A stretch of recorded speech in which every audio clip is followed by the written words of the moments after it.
Technology sodium ion બેટરીનો યુગ. લેખક હર્ષ મેસવાણીયા. દુનિયા આખીમાં ઇલેક્ટ્રિક વાહનોનો ટ્રેન્ડ શરૂ થયો છે. દરેક દેશ કાર્બન ઉત્સર્જન ઘટાડવાના પ્રયાસો કરે છે અને એ લક્ષ્યાંક હાંસલ કરવા માટે પેટ્રોલ ડીઝલથી ચાલતા વાહનો અવરોધ બને છે. ઇલેક્ટ્રિક વાહનોથી માણસની કાર્બન ફૂટપ્રિન્ટ ઘટી જાય છે. પર્યાવરણને ઇલેક્ટ્રિક વાહનોથી એટલું નુકસાન થતું નથી જેટલું પરંપરાગત ઈંધણથી ચાલતા વાહનોથી થાય છે. તેના પરિણામે ઇલેક્ટ્રિક વ્હીલ્સ એટલે કે ઈવીની લોકપ્રિયતા વધી છે.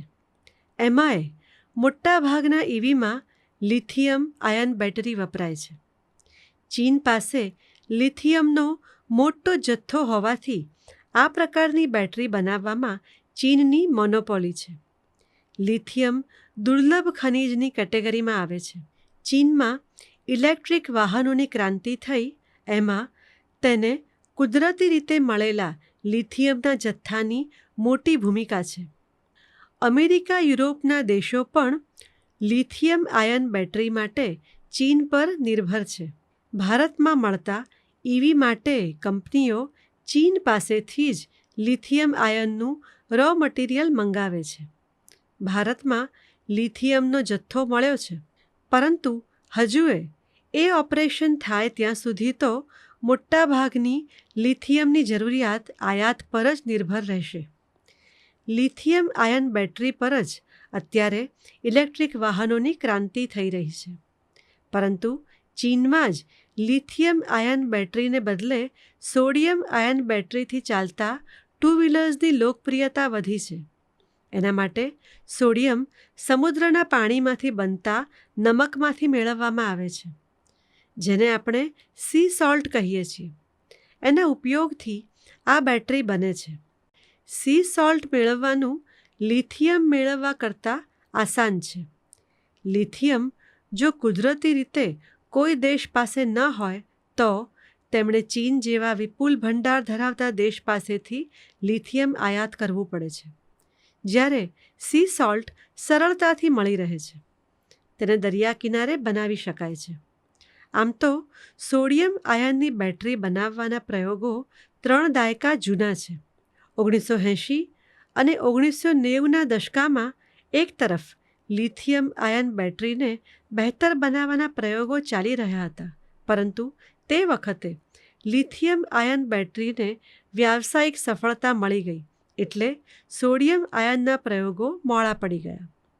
લિથિયમ આયનના પ્રયોગો ટકાઉ સાબિત થયા, તેના પર રોકાણકારને ભરોસો હતો, એટલે સોડિયમ આયન બેટરી હાંસિયામાં ધકેલાઈ ગઈ. 2010 પછી ફરીથી સોડિયમ આયન બેટરીના પ્રોજેક્ટ આગળ વધ્યા. કેટલીય પેટન્ટ રજિસ્ટર થઈ. લિથિયમ આયન કરતાં કોસ્ટિંગ ઓછું થતું હતું, એટલે અસંખ્ય કંપનીઓને આ સમીકરણમાં રસ પડ્યો. ગ્રાહકોને પણ લિથિયમ આયનનો વિકલ્પ જોઈએ છે. અત્યારે એવી પરિસ્થિતિ છે કે ઇલેક્ટ્રિક વાહનોનો સૌથી મોંઘો પાર્ટ કોઈ હોય તો એ છે બેટરી. 1 લાખના ટુ વ્હીલરમાં જો બેટરી ખરાબ થાય તો 60,000 થી 70,000નો ખર્ચ કરવો પડે છે.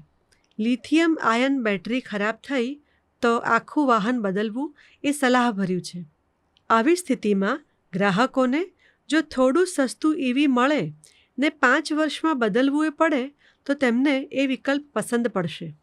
સમુદ્રના નમકમાંથી બનતું સોડિયમ પૃથ્વીના પેટાળમાંથી મેળવતા લિથિયમની સરખામણીમાં એ સસ્તું પડે છે. પરિણામે તેનું ઉત્પાદન ખર્ચ ઘણું ઘટી જાય છે. અત્યારે પરંપરાગત રીતે ઇલેક્ટ્રિક વાહનોમાં લિથિયમ આયન અથવા લેડ એસિડની બેટરી ફિટ થાય છે, પરંતુ એની પ્રોડક્શન કોસ્ટ લિથિયમના કારણે મોંઘી પડે છે અને સરવાળે ગ્રાહકો સુધી જે સ્કૂટર પહોંચે છે એ પણ મોંઘું પડે છે. ઇલેક્ટ્રિક સ્કૂટર મોંઘા હોવાથી લોકો પેટ્રોલના વાહનો ખરીદી લે છે. જો એ જ કિંમતમાં ટકાઉ ઈવી મળી જાય તો લોકો પેટ્રોલના વાહનો પર પસંદગી ઉતારે નહીં. અત્યારની લિથિયમ આયન બેટરી વાહનની કુલ કિંમતના 80% જેટલો ભાગ ભજવે છે. જો એ બેટરીનો અન્ય સસ્તો વિકલ્પ હોય તો સસ્તા EV બનાવી શકાય ને બેટરીની લાઈફ પૂરી થાય ત્યારે વાહન બદલવાનું આસાન બને. ચીને એ કામ સમુદ્રમાંથી સરળતાથી મેળવી શકાતા કે ઉત્પાદન કરીને બનાવી શકાતા નમકમાંથી બેટરી બનાવીને EVની કિંમતમાં 3% ઘટાડો કરી નાખ્યો છે. સમુદ્રમાંથી મેળવાતા નમકનો ઉપયોગ કરીને સોડિયમ આયનનું સમીકરણ બનાવીને આ ઇલેક્ટ્રિક બેટરીની ક્રાંતિ થઈ છે. સોડિયમ આયનની આ ટેકનિકથી ચાલતા સ્કૂટર ચીનના રસ્તાઓમાં જોવા મળવા લાગ્યા છે. ચીનની ઇલેક્ટ્રિક વાહનો બનાવતી કંપનીઓએ આ સસ્તા સ્કૂટર્સ માર્કેટમાં મૂક્યા કે તરત જ તેના પર દુનિયાનું ધ્યાન પડ્યું. ગ્રાહકો લિથિયમ આયન સંચાલિત વાહનો કરતાં આ પ્રકારના વાહનો તરફ વળ્યા છે. આ બેટરીના અત્યારે જે ફાયદા ગણાવાઈ રહ્યા છે તેમાં એક દાવો એવો છે કે લિથિયમની સરખામણીએ પર્યાવરણ માટે આ વધારે સારો વિકલ્પ છે. તેનાથી પર્યાવરણને લિથિયમ આયન બેટરીની સરખામણીએ ઓછું નુકસાન થાય છે.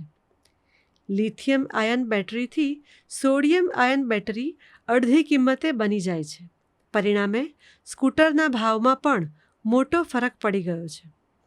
ભારતના રૂપિયા પ્રમાણે ગણતરી કરીએ તો ચીનમાં 35,000થી 51,000ની કિંમતમાં ઇલેક્ટ્રિક સ્કૂટર્સ વેચાઈ રહ્યા છે. વિશાળ વસ્તીને ધ્યાનમાં રાખીને આ સ્કૂટર માર્કેટમાં ઉતારાયા છે. ભલે લિથિયમ આયન બેટરી જેટલી આ બેટરીનું આયુષ્ય ન હોય તો પણ 35-50 હજાર રૂપિયામાં 3-4 વર્ષ નીકળી જાય તો લોકોને પરવડે. કારણ કે 4-5 વર્ષમાં આટલી કિંમત તો પેટ્રોલની થઈ જાય. તેની સરખામણીએ ભલે ટકાઉ હોય પરંતુ લિથિયમ આયન બેટરી સંચાલિત 2 વ્હીલર્સની કિંમત સહેજે 1-1.5 લાખ રૂપિયે પહોંચી જાય છે. આટલી મોટી રકમ એકસાથે રોકવી મધ્યમ વર્ગ, નોકરિયાત અને નાના ધંધા રોજગાર ધરાવતા લોકો માટે કપરી છે. ચીનમાં એનું લાઈવ પ્રદર્શન યોજાયું હતું. એ પ્રમાણે નમકથી બનેલી બેટરીને ચાર્જ થવામાં બહુ ઓછો સમય લાગે છે. 15-20 મિનિટમાં જ આ બેટરી 80% સુધી ચાર્જ થઈ જાય છે. અત્યારે લિથિયમ આયન બેટરીને ચાર્જ થતાં 3-1 કલાકનો સમય લાગે છે. એ રીતે જોઈએ એક ચા નાસ્તાના નાનકડા બ્રેક જેટલા સમયમાં બેટરી 70-80% ચાર્જ થઈ જાય તો કોઈ સ્થળે ઉતાવળે પહોંચવામાં આસાની રહે. લાંબા ગાળે આ પ્રકારની બેટરી ચાર્જ કરવાનું મૂલ્ય પણ નક્કી થઈ શકે છે. 1 કલાકની બેટરી ચાર્જ કરવી હોય તો 10-20 રૂપિયાનો ચાર્જ આપવો પડે તો એમાં ગ્રાહકોને ખાસ વાંધો પડશે નહીં. ચીન ઉપરાંત ભારત જેવા વધુ વસ્તી અને વિશાળ મધ્યમ વર્ગ ધરાવતા દેશમાં આ વિકલ્પ વધારે ઉપયોગી થઈ પડશે. લિથિયમ આયન બેટરી બનાવવા માટે લિથિયમનું માઇનિંગ કરવું પડે છે. વળી લિથિયમનો જથ્થો બધા દેશો પાસે નથી. મોટો જથ્થો ચીનમાં છે એટલે ચીન પર નિર્ભર રહેવું પડે છે. તેના બદલે સમુદ્રમાંથી નમક મેળવવાનું તો બધા દેશો માટે સરળ છે. ભારત જેવા વિશાળ સમુદ્ર કાંઠો ધરાવતા દેશ માટે આ વિકલ્પ આગામી દશકામાં બહુ ઉપયોગી થઈ પડશે. અત્યારે ભારતમાં પણ લિથિયમ આયન બેટરી જ ઇલેક્ટ્રિક 2 વ્હીલર્સ અને કારનો મોટો આધાર છે. પરંતુ ચીનમાં જે ટેકનિકથી સોડિયમ આયન બેટરી બની છે એવી જ ટેકનિકથી ભારતમાં પણ સ્કૂટર્સ બનાવવાના પ્રયોગો ચાલી રહ્યા છે. ઘણી કંપનીઓ એવી બેટરી બનાવવાના પ્રોજેક્ટ ચલાવી રહી છે. 1-1.5 વર્ષમાં નમકથી ચાલતા 2 વ્હીલર્સ બનાવવામાં ધારી સફળતા મળશે તો દેશમાં ઇલેક્ટ્રિક વાહનો સસ્તા તો થશે પરંતુ EV ક્રાંતિનો ગિયર પણ બદલાશે.